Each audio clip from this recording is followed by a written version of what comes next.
Hola, mi nombre es Elena Gómez y en el siguiente objeto de aprendizaje vamos a realizar una serie de cálculos básicos sobre la ecuación de continuidad, en concreto sobre depósitos presurizados de gas. Los resultados de aprendizaje del siguiente objeto son aplicar la ecuación de conservación de la masa a depósitos presurizados y comprobar cómo se relacionan las diferentes variables que intervienen en este tipo de elementos. En concreto vamos a calcular el tiempo de ciclo, es decir, el tiempo que pasa desde que arranca el compresor hasta que vuelve a arrancar, de ese compresor conectado a un depósito presurizado de aire. Lo que tenemos es un calderín acumulador de aire comprimido, es decir, un depósito presurizado que se encuentra conectado a un compresor. Sabemos que hay un consumo constante en el proceso, aguas abajo de esa conducción, que demanda 20 metros cúbicos por hora, medido ese caudal volumétrico de aire en condiciones normales. Sabemos que la presión de arranque, es decir, cuando la presión en el interior del calderín intenta descender de 6 bares, se manda la orden al compresor de arrancar. Ese compresor arranca llenando de nuevo ese calderín con un caudal de 30 metros cúbicos por hora medido en condiciones normales. Como aumenta con ese caudal 30 metros cúbicos por hora la masa de aire dentro de ese calderín, la presión también aumenta, puesto que el volumen del calderín es constante, es rígido, cada vez hay más masa y por tanto la densidad aumenta, aumentando también la presión. Cuando la presión alcanza la máxima, es decir, 7 bares, se manda la orden al compresor de apagar y continúa vaciándose, puesto que el consumo no para, es constante de 20 metros cúbicos por hora en condiciones normales, descendiendo la presión. Cuando la presión desciende a 6 bares, el compresor volvería a arrancar, iniciándose de nuevo el ciclo. La pregunta es, ¿cuántos ciclos, es decir, cuántas veces arranca, para y de nuevo vuelve a arrancar el compresor en una hora? Partimos, por tanto, de la ecuación de conservación de la masa. Teniendo en cuenta que se trata de un fluido compresible, la densidad dentro del volumen de control sí cambia con el tiempo. De manera que según se va llenando de masa, de aire, ese depósito presurizado, la presión varía y la densidad también lo hace. Además, se trata de un volumen indeformable. El volumen del propio calderín es fijo, lo que pasa es que se va llenando de masa y se va vaciando de masa. Si tenemos en cuenta que se sigue la ley de los gases perfectos, que nos dice que la densidad es igual a la presión absoluta partido por la constante del gas, en este caso aire, y por la temperatura, podemos simplificar la ecuación anterior como la que estemos viendo en este momento.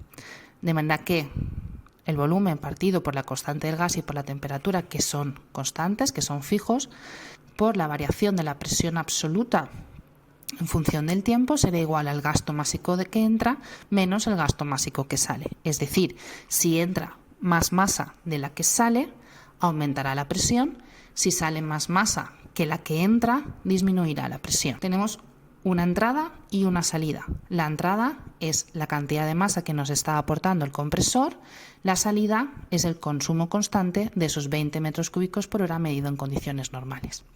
¿Cuántos ciclos se dan en una hora? Es decir, en 3.600 segundos, ¿cuántas veces arranca y para ese compresor? Tenemos que calcular ese tiempo de ciclo. Ese tiempo de ciclo es el tiempo que el compresor está en marcha y por tanto está llenando ese depósito, más el tiempo que el compresor está parado y el depósito se está vaciando.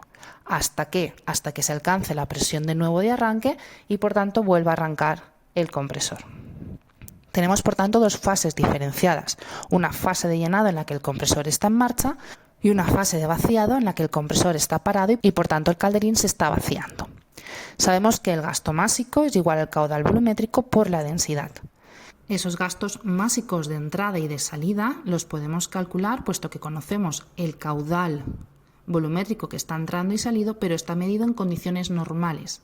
Esas condiciones normales son a presión atmosférica y 20 grados de temperatura. Por tanto, la densidad medida en condiciones normales será igual a la presión absoluta, que en este caso es la presión atmosférica, 10,33 metros de columna de agua pasado a pascales, teniendo en cuenta que un metro de columna de agua son 9.810 pascales, partido por la constante del gas, en este caso por la constante del aire, 287,7, y partido por la temperatura en condiciones normales, que son 20 grados. Por tanto, la densidad en condiciones normales del aire es 1,2 kilos por metro cúbico.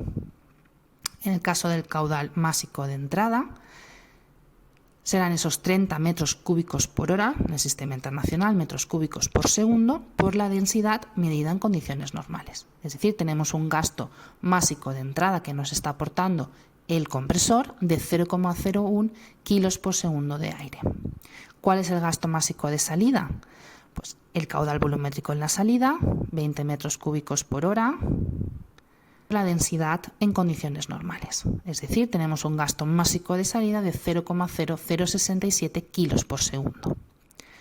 ¿Cuándo se inicia esa fase de llenado? Cuando arranca el compresor. Por tanto, tenemos una presión inicial, que será la que se corresponde con la presión inicial en la fase de llenado, es decir, cuando arranca el compresor, y una presión final, que será cuando acaba la fase de llenado. ¿Cuándo finaliza la fase de llenado? Cuando se alcanza la presión de paro. Es decir, la presión inicial en la fase de llenado es la presión de arranque, la presión final en la fase de llenado es la presión de paro. Y en esta fase de llenado tenemos tanto caudal másico de entrada, que ya hemos calculado, de 0,01 kilos por segundo, que nos está aportando el compresor, como caudal másico de salida, que es la que tenemos en el consumo. Si lo sustituimos por los valores numéricos, tenemos el volumen, 750 litros, es decir, 0,75 metros cúbicos, la constante del gas y la temperatura en el interior del calderín, multiplicado por las diferencias de presiones. En este caso, la presión absoluta de paro serán los 7 bares pasado a pascales, más la presión atmosférica, porque trabajamos con presiones absolutas, de ahí el símbolo que acompaña las presiones, menos la presión absoluta en el arranque. ¿Cuánto vale esa presión absoluta en el arranque? La presión manométrica, 6 bares en pascales, más la presión atmosférica. Eso sería igual al gasto másico de entrada, 0,01, menos el gasto másico de salida. Por tanto, el tiempo que tarda en llenarse el calderín, el tiempo que tarda el compresor en estar encendido, son 275,85 segundos. Pasamos a la fase de vaciado. La fase de vaciado, la expresión es la misma, pero los límites de la integral son distintos, porque en este caso la presión inicial en la fase de vaciado es la presión que tenemos cuando se inicia esa fase de vaciado y por tanto el compresor ha parado. La presión inicial se corresponde con la presión de paro y la presión final se corresponde con la presión de arranque, que será el momento en el que finalice la fase de vaciado y de nuevo inicie la siguiente fase de la fase de llenado. En este caso, además, en la fase de vaciado, el compresor está parado y por tanto no tenemos caudal másico de entrada, puesto que el compresor está parado porque estamos en la fase de vaciado. Únicamente tenemos caudal másico de salida. Si lo sustituimos por los valores numéricos, ese tiempo de la fase de vaciado son 137,92 segundos. ¿Cuánto es, por tanto, el tiempo completo del ciclo? El tiempo que está en marcha el compresor, el tiempo en el que se está llenando el calderín, y el tiempo que está parado el compresor, el tiempo en el que se está vaciando el calderín, hasta que de nuevo vuelve a arrancar. Con lo cual el tiempo de ciclo será la suma del tiempo que está en marcha el compresor más el tiempo que está en parado el compresor hasta que de nuevo vuelva a arrancar, es decir, 413,77 segundos. ¿Cuántos ciclos tenemos en una hora? Es decir, ¿cuántas veces arranca, para y de nuevo vuelve a arrancar ese compresor? Pues si en total el ciclo son 413,77 segundos, en una hora, en 3.600 segundos, tenemos 8,7 arranques, 8,7 ciclos, 8,7 veces el compresor arranca, para y de nuevo vuelve a arrancar.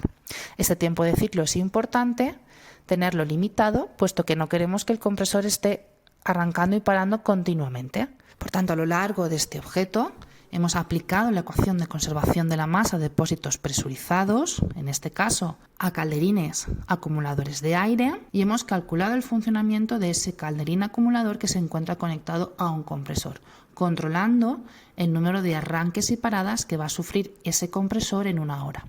En función del volumen que tenga ese calderín, el compresor arrancará o parará más veces. Por tanto, una de las variables que tenemos que controlar es el volumen del calderín para evitar que hayan excesivos arranques y paros del compresor. Cuanto más pequeño sea el volumen del calderín, más veces arrancará y parará ese compresor.